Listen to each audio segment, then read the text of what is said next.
Baiklah, di sini permasalahan pendidikan. A. Pemerataan pendidikan. Melaksanakan fungsinya sebagai wahana untuk memajukan bangsa dan kebudayaan nasional. Pendidikan nasional ini diharapkan dapat menyediakan kesempatan seluas-luasnya bagi seluruh warga negara Indonesia untuk memperoleh pendidikan.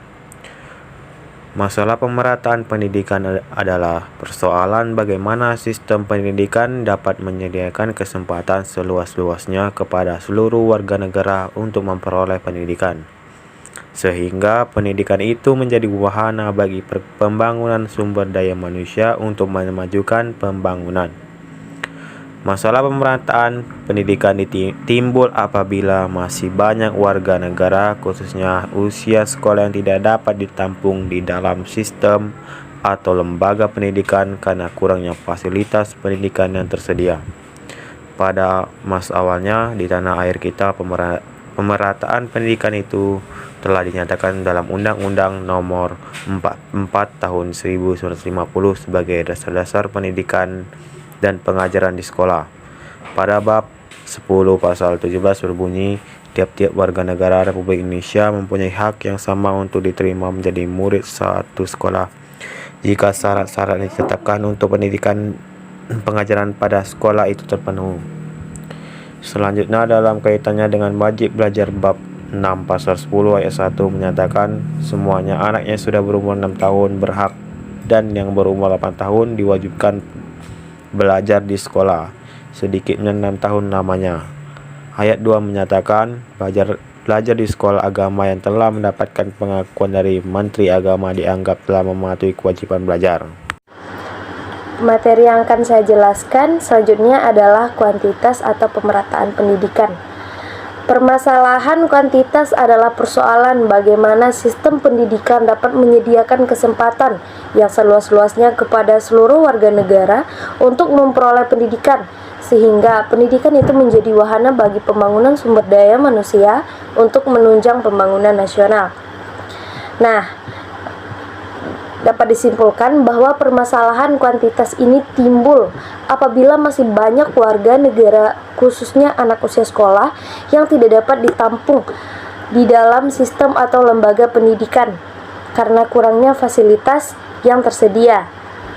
Pada awalnya, permasalahan kuantitas ini telah dinyatakan di dalam Undang-Undang Nomor 4 Tahun 1950 sebagai dasar-dasar pendidikan dan pengajaran. Pada pasal 17 yang berbunyi, tiap-tiap warga negara Republik Indonesia mempunyai hak yang sama untuk diterima sebagai menjadi murid suatu sekolah jika syarat-syarat yang diterima ditetapkan untuk pendidikan dan pengajaran pada sekolah itu terpenuhi.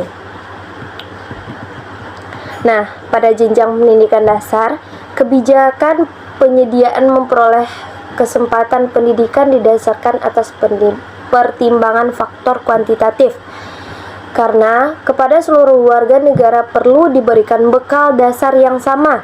Sedangkan pada jenjang pendidikan menengah, terutama pendidikan tinggi, kebijakan pemerataan didasarkan atas pertimbangan kualitatif dan relevansi, yaitu minat dan kemampuan anak, keperluan tenaga kerja, dan keperluan pengembangan masyarakat, kebudayaan, dan iptek.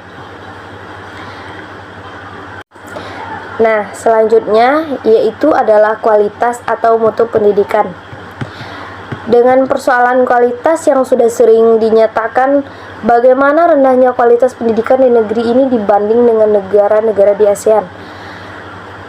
Tentang persoalan kualitas sudah sering dikomunikasikan bahwa menurut Human Development Indices Report 1999, kualitas pendidikan Indonesia berada pada urutan 105 dari kurang lebih dari 180 negara, jauh di bawah Singapura, Brunei Darussalam, Malaysia, Thailand, Filipina, dan bahkan Sri Lanka. Laporan itu menunjukkan bahwa kualitas pendidikan di Indonesia memang relatif rendah. Jadi kualitas pendidikan pada akhirnya dilihat pada kualitas keluarannya. Jika tujuan pendidikan nasional dijadikan kriteria, maka pernyataannya adalah apakah keluaran dari suatu sistem pendidikan menjadikan pribadi yang bertakwa, mandiri, dan berkarya, anggota masyarakat yang sosial dan bertanggung jawab, warga negara yang cinta kepada tanah air dan memiliki rasa kesetiakawanan sosial. Nah, pemecahan dari masalah kualitas pendidikan ini, yang pertama, dilakukannya seleksi yang lebih rasional terhadap masukan mentah, khususnya untuk SLTA. Selanjutnya, pengembangan kemampuan tenaga kependidikan melalui studi lanjut, seperti pelatihan, seminar, atau kegiatan-kegiatan studi lainnya. Pengembangan prasarana yang menciptakan lingkungan yang tentram untuk belajar. Penyempurnaan sarana belajar seperti buku paket, media pembelajaran, dan peralatan laboratorium. Peningkatan administrasi manajemen khususnya mengenai anggaran. Efisiensi pendidikan. Masalah efisiensi pendidikan yaitu mempersoalkan bagaimana suatu sistem pendidikan mendayagunakan sumber daya yang ada untuk mencapai tujuan pendidikan. Jika penggunaan hemat dan tepat sasaran dikatakan efisiensinya tinggi, dan jika terjadi sebaliknya maka efisiensinya rendah.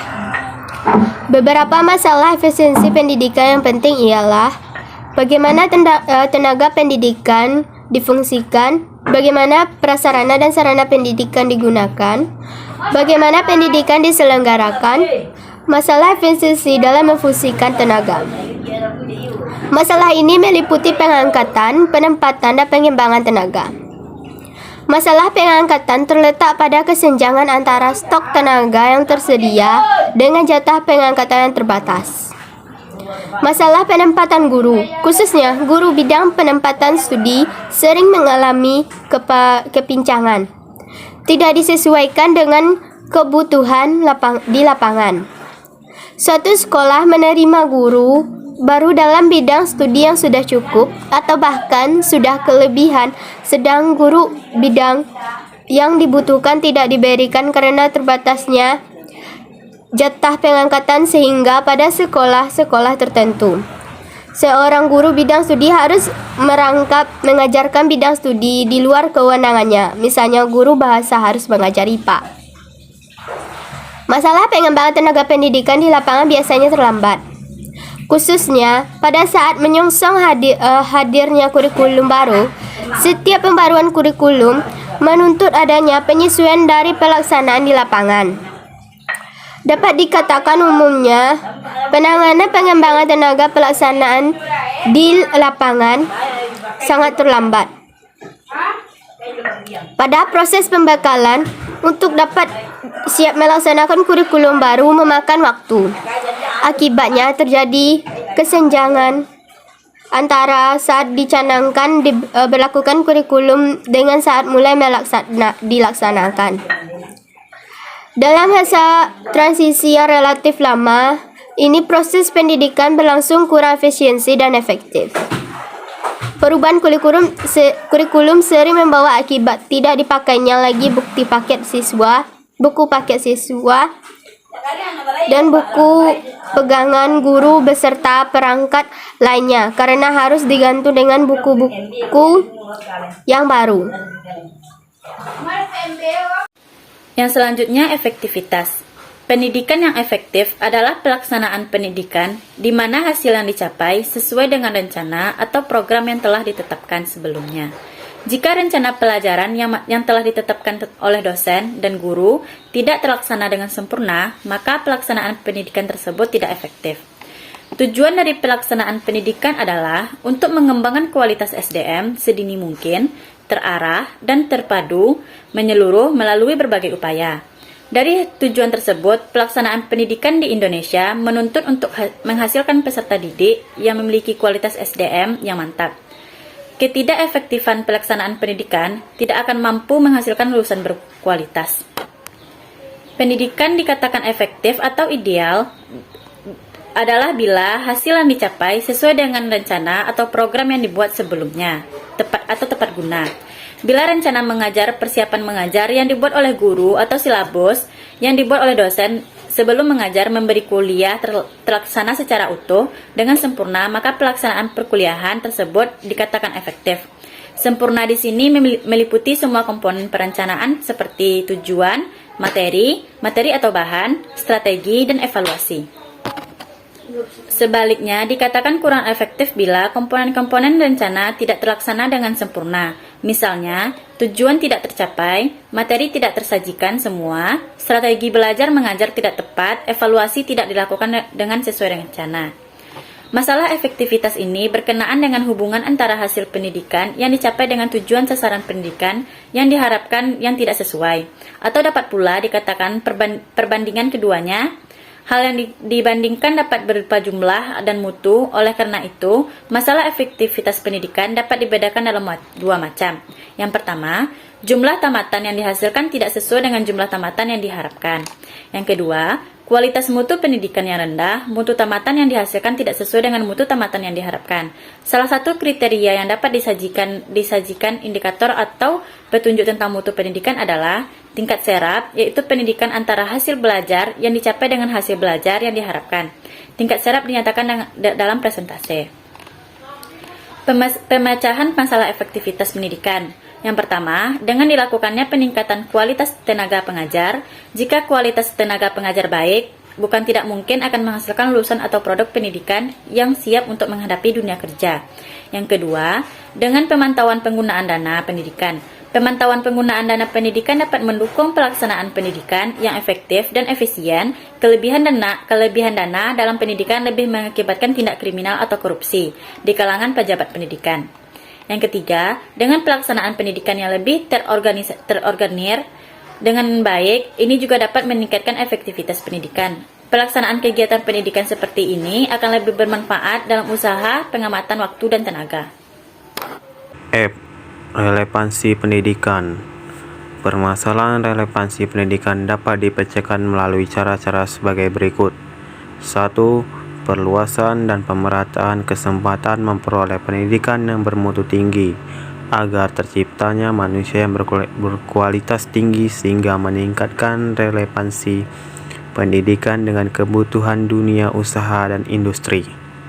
2. Peningkatan kemampuan akademik, profesionalisme, dan jaminan kesejahteraan tenaga pendidikan sehingga mampu berfungsi secara optimal, terutama dalam peningkatan pendidikan watak dan budi pekerti agar dapat menunjukkan apa yang ia dapatkan selama menempuh pendidikan.